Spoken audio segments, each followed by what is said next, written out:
તો સાહેબ હવે આજે આ ખાતરના બાબતમાં રજૂઆત કરવાની છે. તમે તાલુકા પુરવઠા અધિકારી છો, એટલે આ તાલુકાની અંદર તમામ પ્રકારના પુરવઠાનું નિયમન નિયંત્રણ કરવું એ તમારી જવાબદારીમાં આવે છે.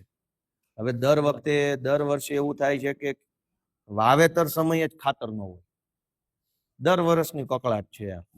ખેડૂતને જ્યારે ખાતરની જરૂર પડે ત્યારે ખાતર નથી હોતું. ખાતર વિતરણ કરવાની વ્યવસ્થા જે ખરીદ વેચાણ સંઘ પોતે ખાતર વિતરણ કરે છે, ગામની મંડળી ખાતર વિતરણ કરે છે, અને કેટલીક સરકારે નક્કી કરેલી એજન્સીઓ એગ્રો એજન્સીઓ હોય છે એ ખાતર વિતરણ કરે છે. પણ આ ત્રણેય ખાતર વિતરણની જે વ્યવસ્થા છે એમાં ખેડૂતને જ્યારે જોતું હોય ત્યારે ખાતર ન હોય તો કરવાનું શું? વાવણી સમયે તો અત્યારે ડીએપી ખાતરની જરૂર પડશે, અત્યારે જોઈએ અત્યારે ખાતર નથી, એવું કરવાનું શું? મોટો પ્રશ્ન એ છે.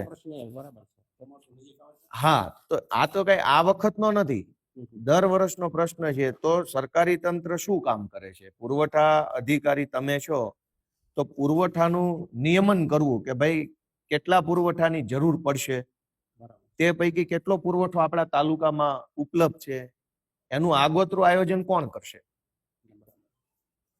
અને આગોતરું આયોજન નહીં થાય તો દર વર્ષે ખેડૂતોને તકલીફ પડવાની છે.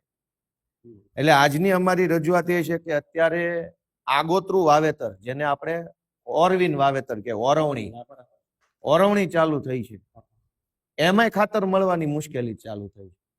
હવે રાબેતા મુજબનો રેગ્યુલર વરસાદ થાય, ચોમાસું રેગ્યુલર આવશે અને ખૂબ વાવેતર ચારો તરફ થશે, ચોમાસું વાવેતર, ત્યારે ખાતર નહીં મળે. તો મારી તમને પુરવઠા અધિકારી તરીકે રજૂઆત છે કે આનું શું તમારી પાસે આયોજન શું છે, કયો. હું તો તમને પછી બધી વિગત આપીશ, અત્યારે તમે કયો કે આનું શું આયોજન છે પુરવઠા અધિકારી પાસે. ખાતર વિતરણ માટે જે તે ડિપાર્ટમેન્ટને સૂચના આપી દેશો, બરાબર? નિયમિત સમયસર ખેડૂતોને ખાતર મળે માટે સંબંધતા ડિપાર્ટમેન્ટને સૂચના આપી દેશો. સંબંધ કરતા એટલે કોણ એમાં? કેમ કે આ તો દર વર્ષનું છે, તમે પુરવઠા અધિકારી છો, કહેવાનું તો તમને છે. ખાતરના પુરવઠાનું બધું આયોજન ગોઠવી રાખવાની જવાબદારી કોની? એ સંબંધ કરતા માણસ તો એને તો ખેડૂતોનું કઈ દેખાતું નથી. બીજી વાત કે મોટા ભાગે એવું થાય છે કે ખાતર વિતરણ કેન્દ્ર છે ત્યાં કૃત્રિમ અછત ઉભી કરવામાં આવે. હકીકતમાં ખાતર પડ્યું હોય પણ દેવું નથી એટલે કૃત્રિમ અછત ઉભી થાય. કૃત્રિમ અછત ઉભી થાય એટલે 100, 200, 150 વધારે આપીને પછી ખાતરની કાળાબજારી થાય. મારે લેવું છે, તમે મને ના પાડી દીધી કે ભાઈ ખાતર નથી, પછી 200 રૂપિયા વધારે આપું તો છે. આનું નિયમન કોણ કરશે? કૃત્રિમ અછત. તો એ કૃત્રિમ અછત રોકવાની જવાબદારી કોની? ખેડૂતોને આવી રીતે લૂંટાતા હોય ખેડૂતો, એને રોકવાની જવાબદારી કોની? આપણે, તમે મને એમ કહો કે અહીંયા ખાતર વિતરણ કેન્દ્રો કેટલા વિસાવદરમાં?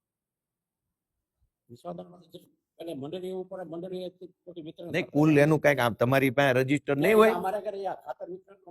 પુરવઠો તો ખરો ને. પુરવઠા કોઈ પણ વસ્તુનો પુરવઠો જે છે. ના ના ના ના, એ ખોટી વાત છે. તમારી પાસે બધું આવે. તમે મામલતદાર છો કે નથી? હા, બરાબર. તો આ તાલુકામાં કઈ પણ પુરવઠાની વધઘટ થઈ હોય એનું નિયમન કોણ કરશે? બધું જ હાથ પોલીસ, કે ધારો કે પોલીસનો પ્રશ્ન હોય ને પોલીસ પાસે લઈ જાય એમ કે મામલતદારમાં જાઓ, મામલતદારનો પ્રશ્ન મામલતદાર પાસે લાવી દઈએ એમ કે ટીડીઓ પાસે જાઓ. મતલબ બધા વિભાગ એવું નક્કી કરી લીધું છે કે હાથ ઊંચા કરી લેવાના, આ અમારા નું આવે. તો હવે પ્રશ્ન સાહેબ એ થાય છે કે અમે બધા કયા દેશમાં આવી છીએ, એ પેલા નક્કી કરવું પડશે. કેમ કે તમારો પ્રશ્ન તમારા નો આવે, પોલીસનો પ્રશ્ન પોલીસમાં નો આવે, ટીડીઓ પ્રશ્ન ટીડીઓ. તો અમે કયા દેશમાં આવીએ છીએ? ક્યાં જઈને કહેવાનું? હાલો બધા હાથ ઊંચા કરી લે, કહેવાનું શું?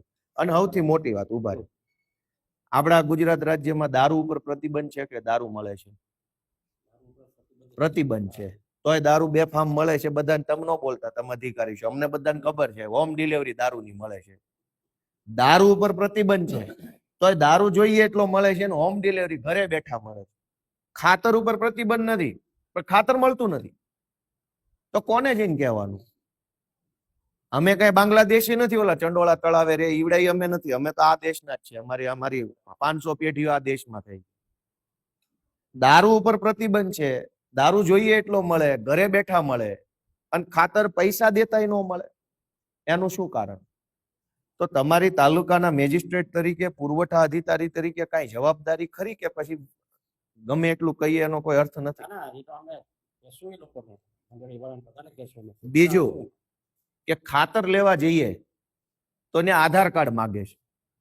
હવે ખેડૂત ખેતરે જ સીધો ખાતર લેવા આવે, હવે ખિસ્સામાં આધાર કાર્ડ લઈને ફરે, ટ્રેક્ટર આંકતા હોય, ખેડૂતના ખિસ્સામાં એક પાવલી ન હોય, પહેરા લુગડે ખેતીનું કામ હાલતું હોય, કેમ કે રફ લુગડા પહેર્યા હોય. હવે ઓલો આધાર કાર્ડ વગર ખાતર નથી આપતો. મને તમે નિયમ સમજાવો હાલો કે ઈ આધાર કાર્ડ ને ખાતર ને શું નિયમ છે? દારૂ લેવા માટે તો આધાર કાર્ડ ની જરૂર નથી, આઈડી પ્રૂફ માટે જ માંગતા હોય ને. પણ દારૂ લેવા માટે તો આધાર કાર્ડ ની જરૂર નથી આઈડી પ્રૂફ ની. દારૂ લેવો હોય તો વગર આધાર કાર્ડ મળે છે, ખાતર લેવો તો આધાર કાર્ડ દેવાનું નહીં. પણ તો એનું શું કરવાનું? તમે શું આદેશ આપશો? હાલો કયો.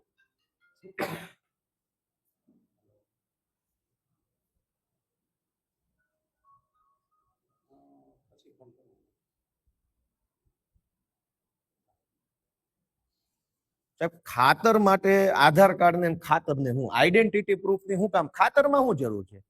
કાલ તો હવે તમારે કિલો રીંગણા લેવા છે તો આધાર કાર્ડ માંગશે. આધાર કાર્ડ કેવી વસ્તુ? માનો કે એક્સપ્લોઝિવ લેવું હોય, કોઈ સ્ફોટક પદાર્થોની ખરીદી કરતા હોય જેનાથી બ્લાસ્ટ થાય એવા, તો આધાર કાર્ડ માગો તો અલગ મુદ્દે વિષય છે. હથિયારોની ખરીદી કરતા હોય તો આધાર કાર્ડ માગો તો અલગ. ખાતર તો ખાતર છે. ખાતર ને મારી ઓળખને હું લેવા દેવા? અને મારું આધાર કાર્ડ આપીને હું ખાતર લઈ જાઉં છું, ખાતરથી તો હું કઈ મોટું કઈ કૃત્ય તો કરવાનું નથી, તો ખેતરમાં જ જવાનું. તો આધાર કાર્ડની આ બધી માથાકૂટમાં ખેડૂતને શું કામ ઉતારવામાં આવે? તો તમે કઈ ઓર્ડર કરશો કે નહીં કરો? ખેડૂતના ખિસ્સામાં છે પાવલી ન હોય, આધાર કાર્ડ તો મૂકો. હવે ખેતરે જેટલી જરૂર પડે એટલું લેવા જાય, ન્યા ઓલો કે આધાર કાર્ડ લાવો ને અંગૂઠો લાવો ને આ લાવો ને તે લાવો ને ક્યાં કરવાનું? અને અંગૂઠા સાહેબ ગહાઈ ગયા છે લોઢારે કામ કર્યું, અંગૂઠા આવતા નથી અડધા ખેડૂત. પણ આધાર કાર્ડ ને ખાતર ને શું લેવા દેવા? મને નિયમ ન સમજાતો. મને તમે ક્યાંક સમજાવો કે આનો શું નિયમ છે? હાલો. આઈડી પ્રૂફ માટે જે પણ સાહેબ ખાતર ને આઈડી પ્રૂફ ને હું મારી ઓળખ ખાતર લેવા જે વ્યક્તિ છે ને એમ ખાલી ઓળખ માટે એ માંગતા હોય, બાકી બીજું કઈ. પણ એમ નહીં મારા સાહેબ, હું એમ કહું જે તે વ્યક્તિ જ છે એ તો એની દેવા વાળો ઓળખતો હોય. ગામની મંડળી ઓળખતી ન હોય? ગામની મંડળી ખાતર વિતરણ નું કામ કરે તો ગામનો ખેડૂત જ ખાતર લેવા, કોઈ બાંગ્લાદેશ થી આવવાનું નથી. ગામના માણસને મંડળી ન ઓળખતી હોય. એક ગામમાં કેટલા ખેડૂત હોય? 400-500 ખેડૂત હોય. ગામનો મંડળીના પ્રમુખ ને વ્યવસ્થાપક કમિટી ને મંડળીના મંત્રી આખું ગામ એકબીજાને ઓળખતું હોય, તો આધાર કાર્ડ ની જરૂર ક્યાં પડે છે? અને આધાર ઓળખ ખાતરને લેવામાં ઓળખની જરૂર કેમ પડી? ખાતર એવી કઈ વસ્તુ છે જેમાં મારે ઓળખ બતાવું તો જ મળે? સાયકલ લેવામાં ઓળખની જરૂર નથી પડતી. સાયકલ લેવી હોય તો આધાર કાર્ડ નથી આપવું પડતું, ખાતરમાં ક્યાંથી આપવું પડે છે? આ પંખા, ટ્યુબલાઇટ, એસી, ટીવી લેવું હોય, આવડી મોંઘી વસ્તુઓ, લાખ રૂપિયાના મોબાઈલ લેવા હોય તો એમાંય આધાર કાર્ડની જરૂર નથી પડતી. 2 લાખનું ટીવી લેવું હોય એમાં આધાર કાર્ડની જરૂર નથી, તો ખાતરમાં જ કેમ? તો તમે કઈક આદેશ કરો સાહેબ, ખેડૂતોને કઈક રીબાઈ છે. બીજું, જરૂરિયાત મુજબની થેલી નથી આપતા. ખેડૂતને જરૂર હોય 2 થેલીની, તો કે 1 જ આપીશ. મોટી જમીન હોય, કોકને 10 થેલીની જરૂર છે, તો કે 3 જ આપીશ. પણ કેમ એમ? કોઈ જોવા વાળું, કોઈ પૂછવા વાળું નથી. ગુજરાતમાં બધું આમ હાવ રેઢા રાજ હાલે છે. ખેડૂતને 10 થેલીની જરૂર હોય સાહેબ, તો 2 થેલી કેમ? આ કઈ પ્રતિબંધિત વસ્તુ તો નથી. આના જથ્થાનું કાયદાથી નિયંત્રણ નથી થયું. પુરવઠા અધિકારી, જો તમને ખબર હોય પુરવઠા અધિનિયમ છે, બધું આવશ્યક ચીજ વસ્તુ ધારો વગેરે વગેરે, એમાં દરેક પુરવઠાનું નિયંત્રણ છે. તો મારે 10 થેલી જોતી હોય, 10 થેલીના રૂપિયા આપવા તૈયાર છું, તો મને 10 ને બદલે 2 જ કેમ આપે છે? પેટ્રોલમાં તો એવું નથી કરતા. મારે 10,000 નું પેટ્રોલ લેવું હોય તો આપી દે છે, લાખ રૂપિયાનું ડીઝલ લેવું હોય તોય મળી જાય. તો ખાતરમાં કેમ 10 થેલી જોતી હોય 2 થેલી જ આપવામાં આવે છે? પેટ્રોલ ડીઝલ એ પુરવઠો છે, ખાતર એ પુરવઠો છે. પુરવઠો તો બંને વસ્તુ છે. તો ડીઝલમાં લાખ રૂપિયા ડીઝલ મળી જાય છે, ખેડૂતને 3 થેલી ખાતર જોતી હોય તો કે 3 નહીં મળે, 1 જ મળશે. તો સાહેબ અમારે હવે કોને જઈને કહેવાનું? બોલાવીને એમને ચર્ચા કરી લઈશું. હવે આ કેમ આ કૃત્રિમ કઈ અક્ષર છે કે પૂરું કેમ નથી ખાતર આપતા ખેડૂતને 10 થેલીની એટલે જરૂર હોય સાહેબ. 10 વીઘા હોય, 12 વીઘા એકારે એને વાવવું. હા ડીએપી પેલા હોય પાયાનું ખાતર છે પેલા વાવવું. વાવેતર વખતે હા, એ બરાબર. વરસાદ થઈ ગયા પછી ડીએપી મળે ને તેને વાવવું ક્યાં? 2 થેલી આપે તો એને 3 વીઘાની જ ખેતી કરવી, 7 વીઘા છોડી દેવી, કરવું હું? હા તમારી પાસે સાહેબ અત્યાર સુધી કેટલી વખત આ મુદ્દો આવ્યો ખાતરનો? આવ્યો તમારી પાસે ક્યારે? હવે તમે મામલતદાર પાસે નથી આવતા, કોની પાસે આવવું છે?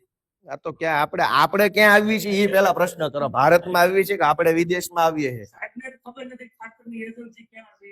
ના, ના, એને એ ખબર જ નથી. પછી સાહેબ, નથી. એક મોટો પ્રશ્ન બીજો છે કે જબરજસ્તી યુરિયાની સાથે નેનોની બોટલ આપે છે. હા એ ખેડૂતોને પીવાની શું કરવાની? એની જરૂર જ નથી.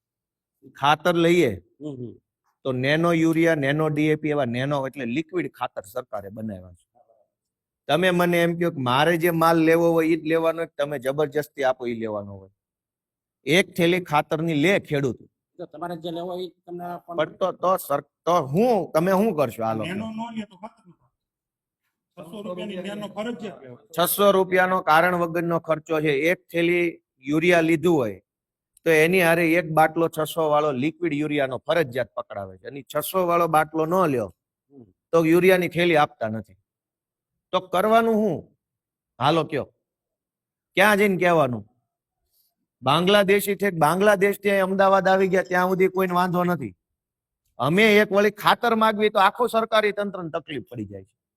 બાંગ્લાદેશીને આ ગુજરાતમાં ઉપાધિ નથી, એને ચંડોળા તળાવ ઉપર મોજથી રહે છે. અમારે ક્યાં જવાનું? હાલો, અમારે બાંગ્લાદેશ ન જવાય તો આ આપણા દેશના આપણા રાજ્યના નાગરિકો છે એની વાત સાંભળતું નથી કોઈ. આ જોઈએ ત્યારે ખાતર ન મળે, પેલા તો યુરિયા ન મળે ને ડીએપી ન મળે. થોડું ઘણું જેટલું જોતું હોય એટલું ન મળે. 10 થેલી જોતી હોય 2 આપે, 2 જોતી હોય 1 આપે. એમાં વળી આધાર કાર્ડ, એમાં વળી નેનોનો બાટલો.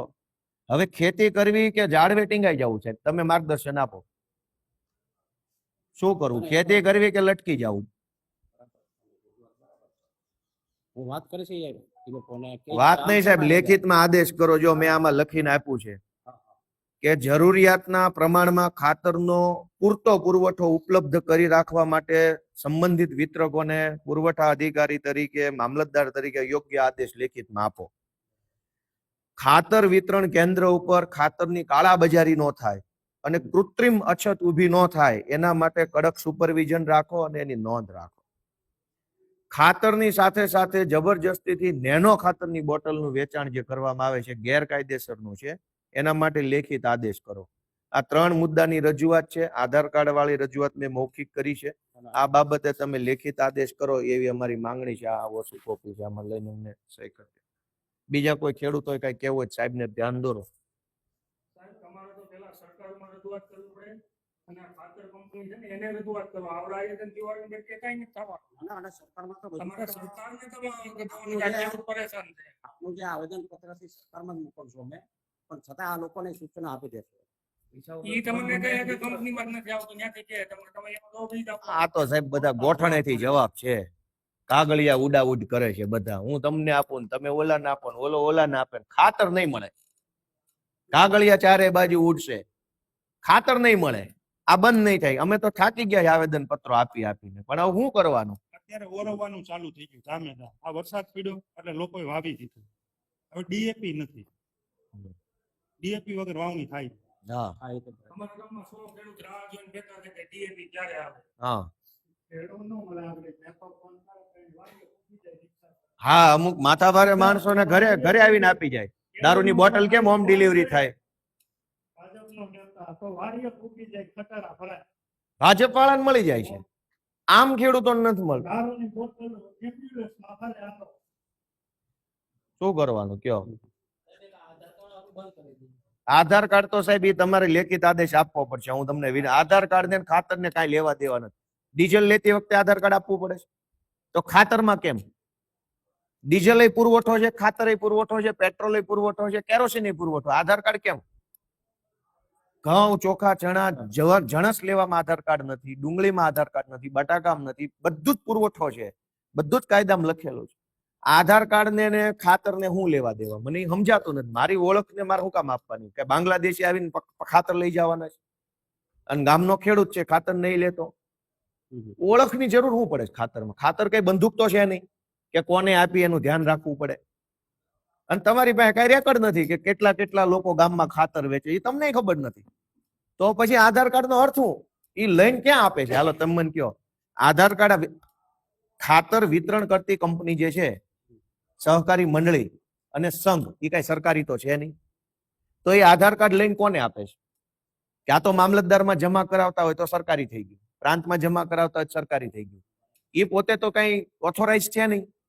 તો આધાર કાર્ડ શું કામ લે છે અને ક્યાં આપે છે? પછી અમારા આધાર કાર્ડ ઉપર લોન લઈ લેશે તો કોની જવાબદારી? ખેડૂતનું આધાર કાર્ડ લીધું, અંગૂઠો લીધો અને 2 લાખની લોન ઉઠાઈ લેશે તો કોની જવાબદારી? તો તમે સાહેબ આમાં લેખિત આદેશ કરો, તાત્કાલિક અર્જન્ટ છે, બધું ખેડૂતો પર જરાક રહેમ કરો, એવી મારી લાગણી છે. લે આપ સાહેબને એક આવેદન.